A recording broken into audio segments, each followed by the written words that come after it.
Hello, and welcome to Precon Decon, the video series where I deconstruct the pre-constructed decks of Magic the Gathering's history. In this video, we're going to keep looking at Magic 2010 core set, and we're going to move on to look at Presence of Mind, which is the blue and black deck. Mostly blue, splash of black, mostly blue. Yeah, let's just dive in and start looking at that. This video is probably going to be a bit quicker because I won't do the whole preamble about M10 like I did in the previous one, so we'll probably get through this one a bit quicker. So one of the rares in the deck, the foil face rare, is Djinn of Wishes. So 5 mana for a 4/4 flyer, so perfect. This is exactly air elemental stats, but with upside. So it enters the battlefield with 3 wish counters on it. You may 2 and 2 blue, remove a wish counter, reveal the top card of your library. You can play that card without paying its mana cost, and if you don't exile it, this is really good. I think. I don't know, really good, but like really strong. I think as an intro pack rare. Just to be able to get that kind of, it's not free, is it? Because you have to pay 4 and remove the wish counter, and it is a random chance what you get off the top of your deck. But yeah, I think this is perfectly fine. It's air elemental with upside. So I think that's really good, honestly.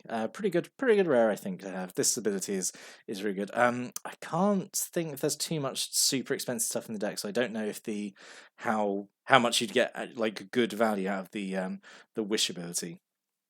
But yeah, there's always the chance that you do this on your opponent's turn. You reveal like a creature, and you get to play it at a time when you normally wouldn't, which I think is pretty fun. So yeah, I think overall good rare to have.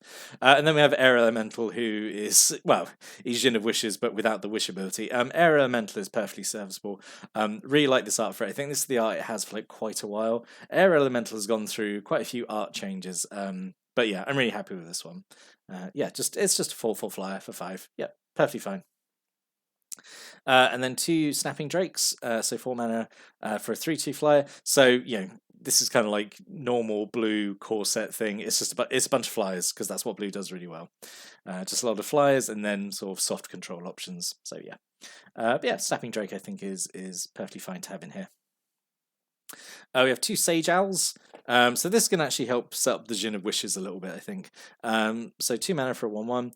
1 flyer. When it enters the battlefield, put the top 4 cards of your library, and then put them back in any order. So, yep, Sage Owl has been in, I think, the past 4 or 5 core sets? Because it's in 7th, it's in 8th, it's in 9th, it's in 10th, it's in M10. I think this might be the last time it shows up, because I think in M11 it gets replaced with Augury Owl. So salute to Sage Owl. You've been a stalwart companion in the blue card pool in core sets, Mr. Owl.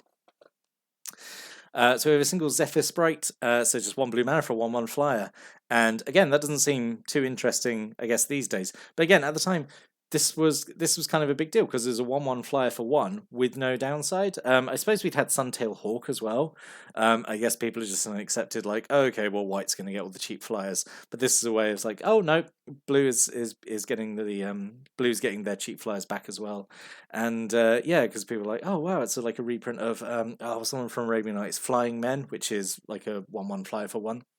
So yeah, again, this wasn't as big a deal as Elite Vanguard or Lightning Bolt, but yeah, I think it got people talking. Single Phantom Warrior, classic Phantom Warrior, got great core set inclusion. 1 colour and 2 blue for a 2/2, just can't be blocked. Yeah, perfectly fine. And then a single Coral Merfolk, just 2 mana for a 2/1. Kind of boring, but necessary, I think, in an introductory project like this, just to, can be an easy card for a new player to identify to remove, I suppose. Horn Turtle, yep, classic Horn Turtle, 3 mana for a 1/4. Yep, perfectly fine. Really like it still has the this art by Dita Lizzie. Yes, because this is the one used in Tempest, and it just gives me flashbacks to the very first deck I looked at, the Deep Freeze one, which had Horn Turtle in it. So that's nice. And again, it's perfectly serviceable, like classic core set inclusion of a just big blue defensive creature. So one of the new cards printed M10 was Wall of Frost, and I really like this card. The one thing that annoys me, and I know it wouldn't be when it was printed, but I really wish this was a snow creature. just so it could work in blue-black snow, which is one of my favourite archetypes. So Wall of Frost, 1 colour and 2 blue for a 0/7 defender, so super chunky. And wherever it blocks a creature, it gets frozen. It gets tapped down and doesn't untap during the next untap step. So if it blocks a creature, it's then taken out for a whole turn after that as well. So yeah, I really really like it. It doesn't tap creatures down. Like if it blocks something with vigilance, it doesn't tap them down, which is a shame. I mean, that would make it better, but yeah, it's perfectly fine. It's such a good deterrent just to whack this down. It's like it's such a good defensive creature. I mean, when you compare it to Horned Turtle, I mean, it's not a comparison because it's not a fair comparison because Wall of Frost is uncommon and also requires an extra blue mana. But yeah, I think Wall of Frost is really good. It was like one of my favorite kind of defensive blue creatures for a while. So the other rare deck is Clone. This is just an absolutely classic, perfect core set inclusion. So 3 in a blue.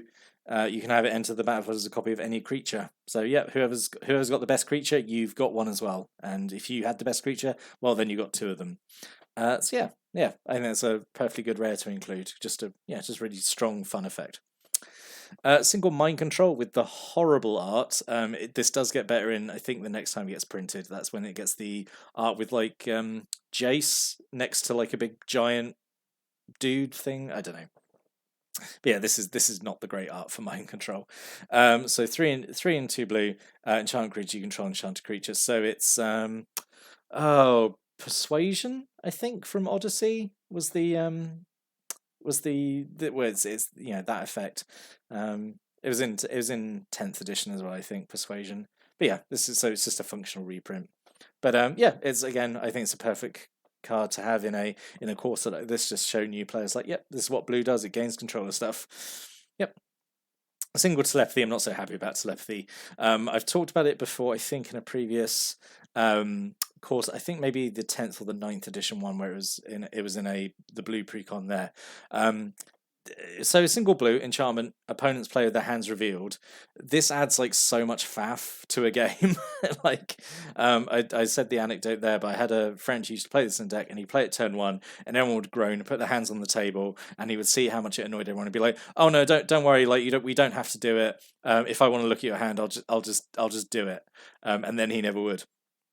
But what annoys me about this is that it's a bit of a flavor fail because it also benefits everyone else because everyone else can see everyone else's hands as well. So it's I don't know, it doesn't sort of benefit it benefits the whoever plays it because they don't reveal their hand. But everyone else can look at everyone else's hands. Whereas I don't know, I feel like a better design with this would have been like you play it for a single blue and then it has an activate ability like for like just 1 blue or something where you can just look at someone's hand like there and then and be like, okay, well I know what you're in your hand, rather than have the constant passive effect. I don't like telepathy. I've got hang-ups about it, and I'm sorry, but I don't like it. So single cancel, which is the core set counterspell, which is fine. This is where we are now. Counterspell is long dead. Cancel is the new counterspells. Three mana hard counters, which I think is still fine because counterspell is honestly too good at 2 blue mana. So 3. It's such a crazy one. Extra point, an extra pip of mana makes to a card though, because counterspell is like regarded as like, oh my god, it's one of the best counterspells ever. And then cancel is like absolute bargain bin trash. So it's always such a surprise what like one mana makes to a card. But yeah, I think cancel is perfectly fine, especially for a core set. And then we have Essence Scatter and Negate. So Essence Scatter it's basically remove soul, but just kind of functional reprint with a more fitting blue name because remove soul always made it sound like a black spell. So yeah, these are perfect as well. Essence Scatter and Negate I think is the better of the two just because it stops more stuff. But they're both absolutely fine, and it's really nice that there was one of each in this deck, I think. 2 Divination, so 2 in blue. So this is a functional reprint of Council of the Soratami with just like a more generic name, so it can go in kind of any set going forward. Yeah, I think Divination is fine. This is going to show up a lot in future core sets, so get used to the wizard losing his keys or finding his keys, whatever. But yeah, I think it's perfectly fine. 3 mana, draw 2 cards. Yep. So Sleep was a new card in M10. As in brand new, it wasn't a functional reprint. So this I always thought was super, super strong. So 2 and 2 blue, sorcery. Tap all creatures target player controls, and then those creatures don't untap during the next untap step. So you're taking an opponent's whole board out for essentially 2 full turns, which is super strong. Like if you play multiplayer games, which my friends and I used to, we used to do like at least 4 or 5 player games. This was an absolute backbreaker on someone. This would just be like, right, I want you to lose the game. So sleep, tap all your creatures, like, and then just the whole table piles on that one person for 2 full turns, because like, well, I can't block with anything. Well, my stuff is tapped, and it's not going to untap on my next turn either. So yeah, this is really strong. I think even 1v1 game, this is like a really, strong effect to have. But yeah, I don't know.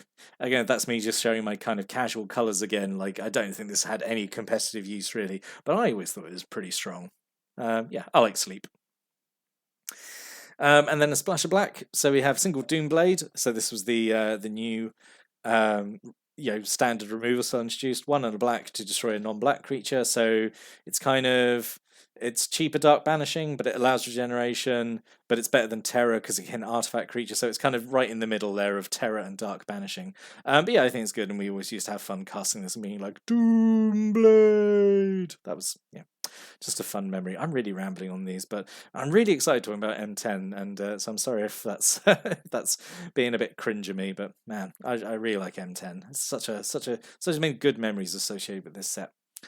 Single mind drop, classic mind drop, 2 and a black. Discard, target player discards 2 cards. Yep, perfectly fine.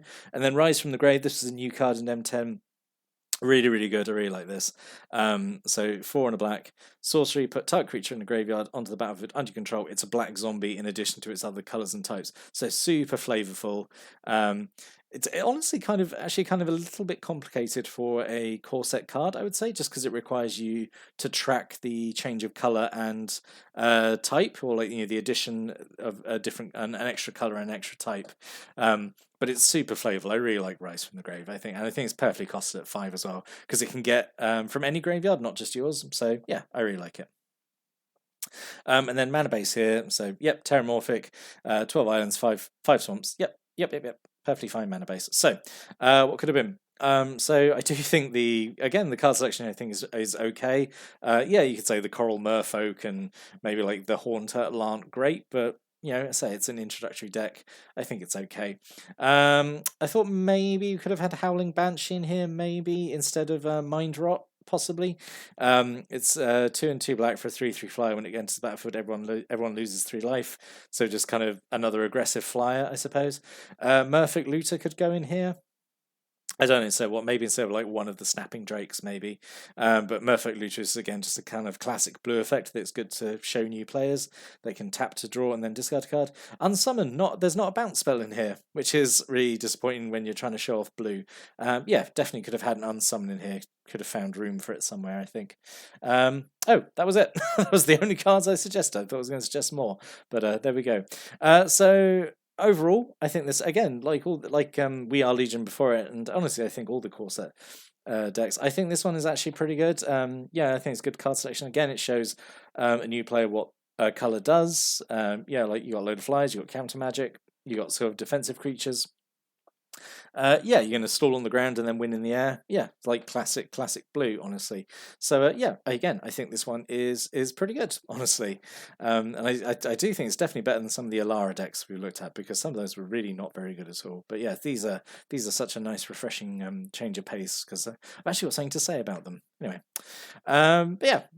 If you've got any thoughts, stories, opinions, comments about Presence of Mind, or just in general cards from M10, stick a comment below. Always like reading people's comments. But I'll be back next time. I'm going to look at another M10 intro pack. But until then, thanks for watching and listening. Have a great day.